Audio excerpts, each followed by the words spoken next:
Hello guys, welcome back to our channel. In today's video I'm going to show you how to fix Discord stream quality. To improve the quality of your stream on Discord, you can try the following steps. First is you need to check your internet connection. Ensure that you have a stable and high-speed internet connection. A poor connection can result in lower stream quality. Delete all the backgrounds app simply by clicking on the clearing all, or you could also try checking your Discord updates. Go to the Play Store and look out for the Discord, open it and update it if there's any available updates available. And this is it guys. Or you could also try simply opening your Discord and closing it.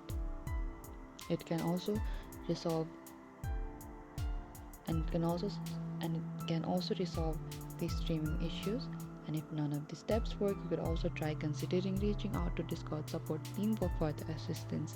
And this is it. Thank you for watching this video. I hope I could help you. Do not forget to like, subscribe and hit the bell notification icon for more upcoming uploads.